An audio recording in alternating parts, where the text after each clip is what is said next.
everyone, today is FY day and we're going to find a place to stay because we'll be having our youth fellowship.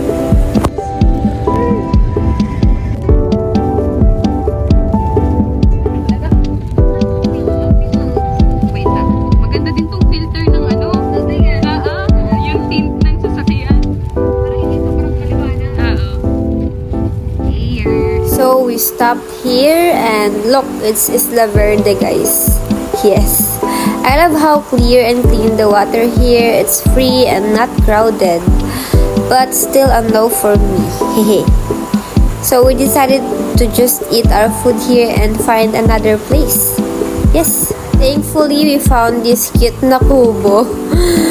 Yeah, so it's free and it's giving Boracay vibe, guys. Yes, ito lang naman yung ginastos namin eh.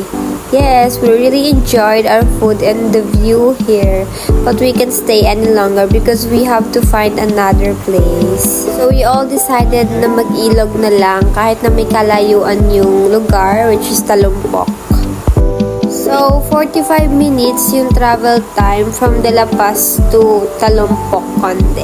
So, we are here na and Kuya Lance told us that it will took 30 to 45 minutes to get here. Not sure. So, this is the challenging part, yung hiking. But I believe that we will always encounter challenges before we get to the most satisfying moment, which is our destination sa ilog. Yes. So, nauna pa talaga po yung pag-picture namin dito. Kahit na nagkanda dulas-dulas at hulog-hulog na kami dito.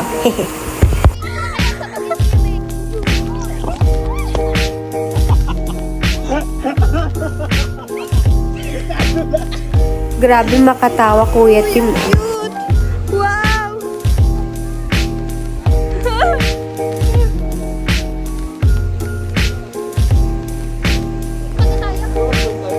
Tatawid pa. Wow.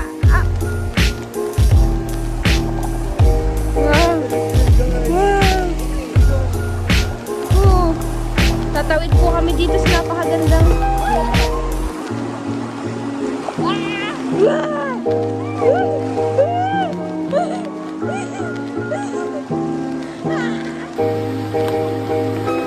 Parang OA na yung team. Saan ka? Dito muna. So finally, we are here and mag-aakto na yung aming tour guide, si Kuya Lance. Oh! Wait lang po. Good morning po. Nakababa na po ba lahat? Nakababa na po tayo dito sa ilog. Ito pong parting to, Talumpok. Ito, Conde.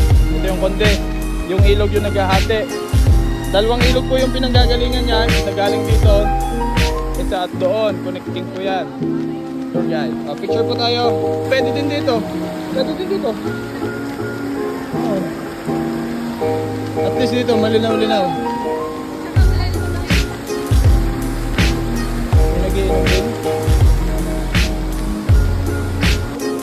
Biruin nyo guys, it's always the unexpected place and the unexpected people.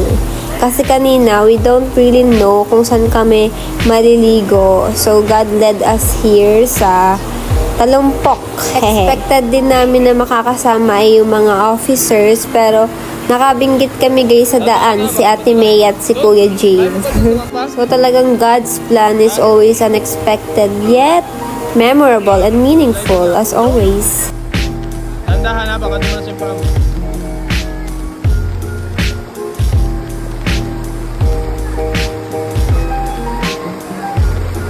Isa! Wait lang.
Sunod.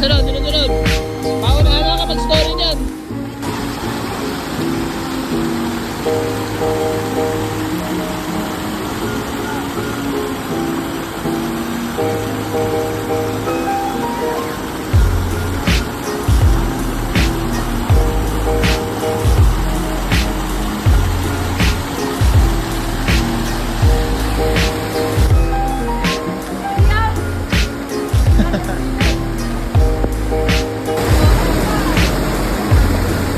Ano to?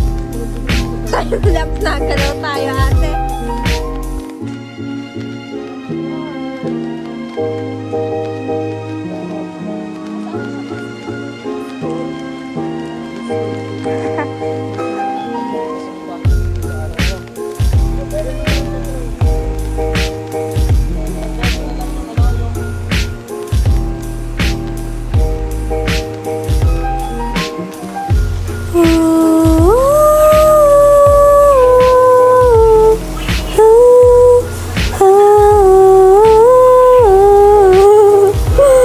Ginagawa mo dyan, Kuya Lance. Uy, sabay takbo yan. O, di ba guys, sabi sa inyo eh.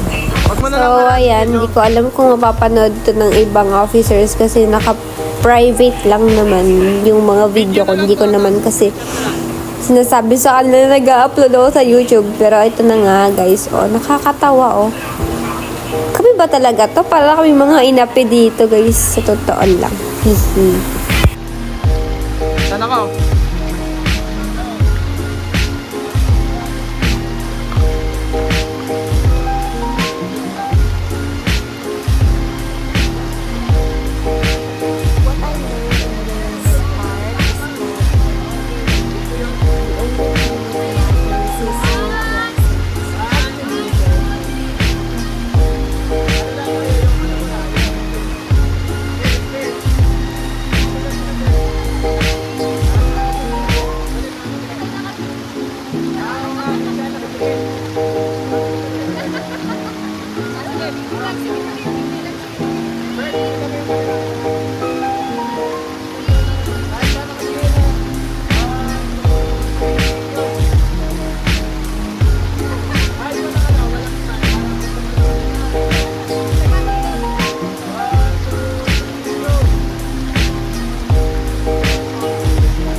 naka-record!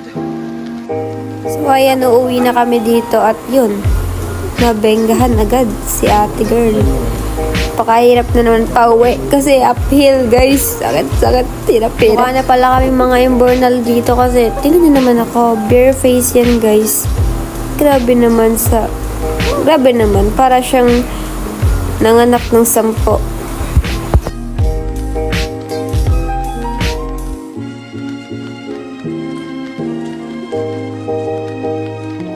Ganito ang sinapit ng aking mga magulang.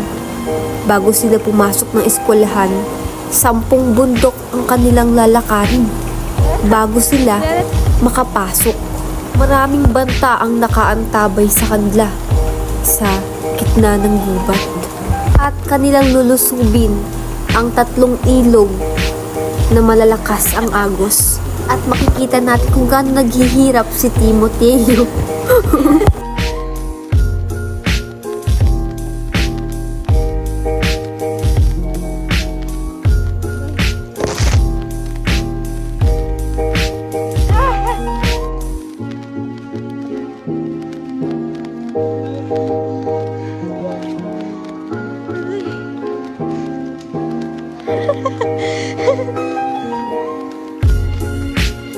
Wala na.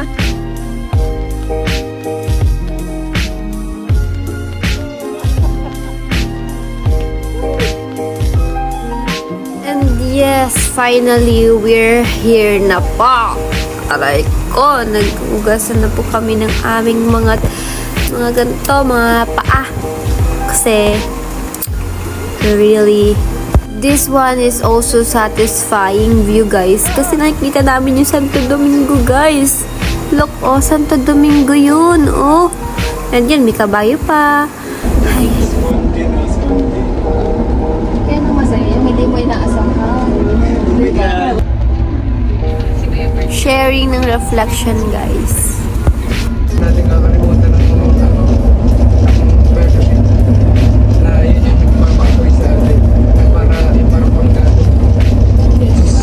Salamat ko naman na ikinutusan ako ni Mama. It's really unexpected. One thing led to another. So, masaya naman. Hindi naman ako nagdalawang isip. Hindi ko naman sinabi. Okay, nahuli lang. Ako naman. Pinagpapasalamat sa Lord ay yung aking sumama din. Kasi usually, kapag yung mga gawain kasi na parang paglabas, na yung pakiramdam ko, ay, hindi naman siya talaga yung totally na ministry. Madalas hinihindihan ko siya, parang ganun. Kasi parang pagpingin ko, ay, saya-saya lang yan. Pero minsan, yun yung nakakalimutan ko na yun yung kailangan din natin. Na yun ang Lord ay hindi lang siya yung total ministry kasi inaasahan sa atin. Kumbaga, hindi kasalanan yung magkaroon din ng pahinga. At nagpapasalamat ako kasi itong fellowship, ministry pa rin siya. Pero, ano tayo, yung parang magaan lang. Ano yun, yung parang hindi natin pinupuro kung ano yung kailangan asahan sa atin. Walang inaasahan na magpupukot ng something ba na hindi kailangan mong gawin to. May parang gano'n. Tapos, hindi lang talaga para magpaniya. At worth it na kasama ko. Thank you, Lord. Ako rin nagpapasalamat din sa Lord sa araw na ito. Kumbaga, itong araw na ito talaga ay, hindi talaga tao sa Lord. Alam kong sa Lord ay plinano talaga ito na makasama kayo lahat. Hindi kasi si Jen, si Arismia, talagang napaka-unexpected ng nangyari. Salamat sa Lord kasi, ayun, kumbaga yung fellowship nito ay isa sa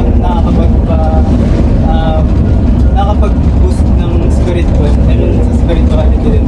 Gawa ng, yun nga, fellowship din. And alam niyo naman sa Shirena, kumbaga mga kabataan yan ay sobrang busy, hindi talaga nakapag-fellowship ang bawat isa. And yung longingness, hinahanap mo din talaga yung longingness ng mga kabataan. Kaya salamat sa Lord kasi nagkaroon sila ng kumbaga parang nagkahayaan na magkaroon ng ganitong fellowship. Gawa ng talagang hinahanap ko sa Shirena talaga. Yung fellowship nga. And ayun, salamat sa Lord sa pagkakataon pagkakataon and alam kong ito ay masusundan pa. Alam kong ito yung dinas. Alam kong ito yung susundan pa ng mas marami pa tayo. Kaya, ayun, suggest na po sa Lord is yung time na to. Ano to? Memories to. Sa 2 years kong nagtatrabaho, ngayon lang ako nakapagpahinga. Puro kasi trabaho ka na lang. Trabaho. Pasok ka madaling araw, labas ka ng gabi. Isang beses ka lang makakain sa isang buong araw. Mahirap. Tiyama ka na lang ang responsibility. Kailangan mo mag-simit out kasi pangarap ka din. Nagpapasalamat ka lang. Na-realize ko na kailangan din natin magpahinga. Bonding sa mga kaibigan natin, pamilya. Kasi yung oras ang mabilis na.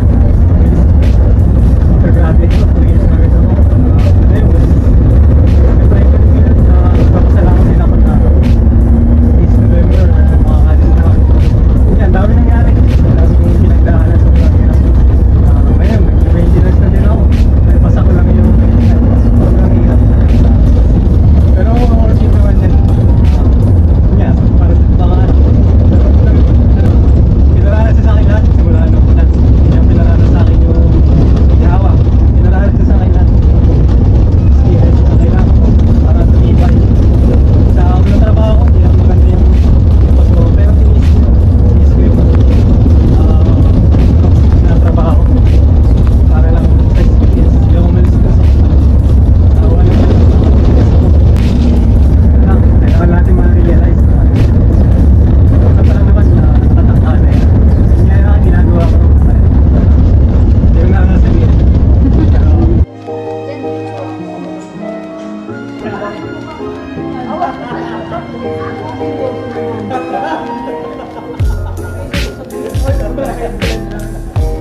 So this is the end of the video, and I hope you guys I hope that the future me will enjoy watching this vlog.